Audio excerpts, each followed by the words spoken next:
ಧರ್ಮಸ್ಥಳ ವಿರುದ್ಧ ಅಪಪ್ರಚಾರ ಹಿನ್ನೆಲೆ ಕ್ಷೇತ್ರಕ್ಕೆ ಹೊರಟ ಸಿಮೆಂಟ್ ಮಂಜು ನೇತೃತ್ವದ ಧರ್ಮಯಾತ್ರೆ. ಶಾಸಕ ಸಿಮೆಂಟ್ ಮಂಜು ಹಾಗೂ ಬಿಜೆಪಿ ಜಿಲ್ಲಾಧ್ಯಕ್ಷ ಸಿದ್ದೇಶ್ ನಾಗೇಂದ್ರ ನೇತೃತ್ವದಲ್ಲಿ ಸಕಲೇಶಪುರ, ಆಲೂರು ಸೇರಿದಂತೆ ಜಿಲ್ಲೆಯ ನಾನಾ ಕಡೆಗಳಿಂದ ಸಾವಿರಾರು ಕಾರ್ಯಕರ್ತರು ಕೆಂಪೇಗೌಡ ವೃತ್ತದ ಬಳಿ ಜಮಾಯಿಸಿ ನೂರಾರು ವಾಹನಗಳ ಮೂಲಕ ಧರ್ಮಸ್ಥಳದತ್ತ ಪ್ರಯಾಣ ಬೆಳೆಸಿದ್ರು. ಶಾಸಕ ಸಿಮೆಂಟ್ ಮಂಜು ಮಾತನಾಡಿ, ಶ್ರೀ ಕ್ಷೇತ್ರ ಧರ್ಮಸ್ಥಳ ಗ್ರಾಮೀಣ ಅಭಿವೃದ್ಧಿ ಯೋಜನೆ ವತಿಯಿಂದ ಶೈಕ್ಷಣಿಕ, ಸಾಮಾಜಿಕ ಹಾಗೂ ಆರ್ಥಿಕವಾಗಿ ರಾಜ್ಯಾದ್ಯಂತ ಕಾರ್ಯನಿರ್ವಹಿಸುತ್ತದೆ. ಆದರೆ ಇತ್ತೀಚೆಗೆ ಕೆಲವು ಪಟ್ಟಭದ್ರ ಹಿತಾಸಕ್ತಿಗಳು ಹಿಂದೂ ಧರ್ಮದ ವಿರುದ್ಧ ಇಲ್ಲಸಲ್ಲದ ಷಡ್ಯಂತ್ರ ನಡೆಸುತ್ತಿದೆ.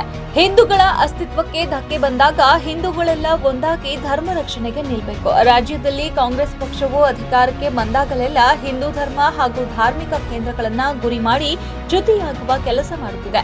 ಇದೀಗ ಧರ್ಮಸ್ಥಳ ಮಂಜುನಾಥನ ಸನ್ನಿಧಿ ಬಗ್ಗೆ ಅಪಪ್ರಚಾರ ಮಾಡುವವರಿಗೆ ಪರೋಕ್ಷವಾಗಿ ಕುಮ್ಮಕ್ಕು ನೀಡುವ ಕೆಲಸ ಮಾಡುತ್ತಿದೆ.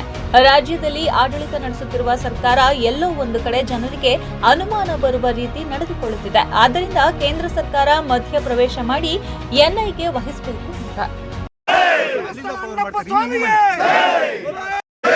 ಸ್ವಾಮಿ ಅಣ್ಣಪ್ಪರಿಗೆ ಭಾರತ್ ಮಾತಾ ಕಿ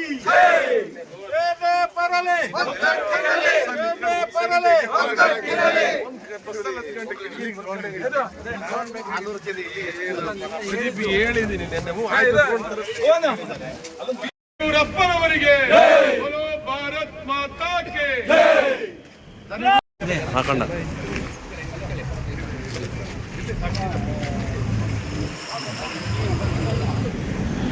ಭಾರತ್ ಮಾತಾ ಕೆ ಧರ್ಮಸ್ಥಳ ಮಂಜುನಾಥನಿಗೆ ಪರಮ ಪೂಜ್ಯ ವೀರೇಂದ್ರ ಹೆಗ್ಗಡೆ ಅವರಿಗೆ ವಿಧಾನಸಭಾ ಕ್ಷೇತ್ರದಿಂದ ಅತ್ಯಂತ ಹೆಚ್ಚಿನ ಸಂಖ್ಯೆಯಲ್ಲಿ ಈ ಒಂದು ಕಾರ್ಯಕ್ರಮಕ್ಕೆ ತೆರಳುತ್ತಿರ್ತಕ್ಕಂಥದ್ದು ನಮ್ಮೆಲ್ಲರಿಗೂ ಹೆಮ್ಮೆ ತರ್ತಕ್ಕಂಥ ವಿಚಾರ.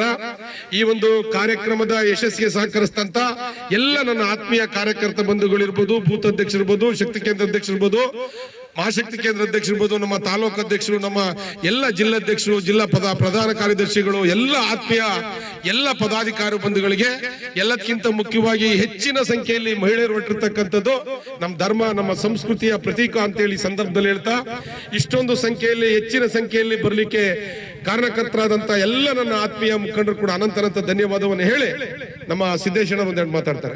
ಬಿಜೆಪಿ ಜಿಲ್ಲಾಧ್ಯಕ್ಷ ಸಿದ್ದೇಶ್ ನಾಗೇಂದ್ರ ಮಾತನಾಡಿ, ಶ್ರೀ ಕ್ಷೇತ್ರ ಧರ್ಮಸ್ಥಳ ಹಿಂದೂಗಳ ಶ್ರದ್ಧಾ ಕೇಂದ್ರ. ಶ್ರೀ ಕ್ಷೇತ್ರಕ್ಕೆ ಧಕ್ಕೆ ಬಂದ ಸಂದರ್ಭದಲ್ಲಿ ಹಿಂದೂಗಳು ಒಂದಾಗಿ ಹೋರಾಟ ಮಾಡಬೇಕಾದ ಅನಿವಾರ್ಯತೆ ಇದೆ. ಆದ್ದರಿಂದಲೇ ಹಾಸನ ಜಿಲ್ಲೆಯಿಂದ ಸುಮಾರು 7,000ಕ್ಕೂ ಹೆಚ್ಚು ಕಾರ್ಯಕರ್ತರು ಶ್ರೀ ಕ್ಷೇತ್ರಕ್ಕೆ ಭೇಟಿ ನೀಡಿ ಕಾವಂದರಿಗೆ ಶಕ್ತಿ ತುಂಬುವ ಕೆಲಸ ಮಾಡಲಾಗುತ್ತಿದೆ.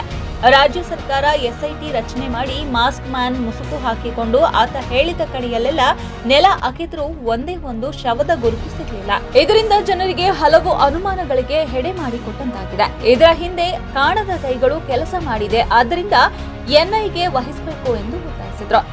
ಮಂಜಣ್ಣವರ ನೇತೃತ್ವದಲ್ಲಿ ಆಲೂರು, ಸಕಲೇಶಪುರ ಭಾಗದಿಂದ ಹೆಚ್ಚು ಭಕ್ತಾದಿಗಳು, ಧರ್ಮಾಭಿಮಾನಿಗಳು ಧರ್ಮಸ್ಥಳ ಮಂಜುನಾಥನ ಸನ್ನಿಧಿಗೆ ಹೊರಟಿರುವಂಥದ್ದು.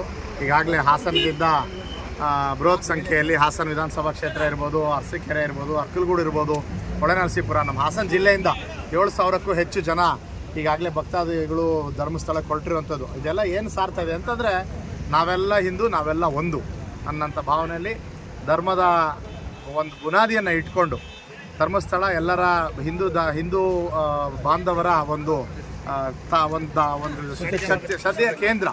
ಹಾಗಾಗಿ ಅದರ ಭಾವನೆಗಳಿಗೆ ಧಕ್ಕೆ ಬರುವಂಥ ಹುನ್ನಾರ ಯಾರೇ ಮಾಡಿರಲಿ, ಷಡ್ಯಂತ್ರ ಯಾರೇ ಮಾಡಿರಲಿ, ಅದ್ರ ವಿರುದ್ಧ ಈಗ ನ್ಯಾಷನಲ್ ಇನ್ವೆಸ್ಟಿಗೇಟಿವ್ ಏಜೆನ್ಸಿ ಎನ್ಐಎ ಕಡೆಯಿಂದ ತನಿಖೆ ಆಗಬೇಕು ಅನ್ನೋಂಥದ್ದು ನಮ್ಮ ಮೂಲ. ಈ ಸಂದರ್ಭದಲ್ಲಿ ಬಿಜೆಪಿ ತಾಲೂಕು ಅಧ್ಯಕ್ಷ ವಳಲಹಳ್ಳಿ ಅಶ್ವಥ್, ಪ್ರಧಾನ ಕಾರ್ಯದರ್ಶಿಯಾದ ಅಗ್ನಿ ಸೋಮಶೇಖರ್, ಮಧು ಬೊಮ್ಮನಕೆರೆ, ಪಕ್ಷದ ಹಿರಿಯ ಮುಖಂಡರುಗಳಾದ ಬ್ಯಾಕರವಳ್ಳಿ ಜಯಣ್ಣ, ಜಯಪ್ರಕಾಶ್ ದೊಡ್ಡದೇಣೆ, ಪುನೀತ್ ಬನ್ನಹಳ್ಳಿ, ಅಲ್ಪಸಂಖ್ಯಾತ ಮುಖಂಡ ನೇಮಾನ್ ಶೇಖ್, ಪುರಸಭಾ ಸದಸ್ಯ ಪ್ರದೀಪ್, ನವೀನ್ ಶೆಟ್ಟಿ ಮುಂತಾದವರು ಹಾಜರಿದ್ದರು.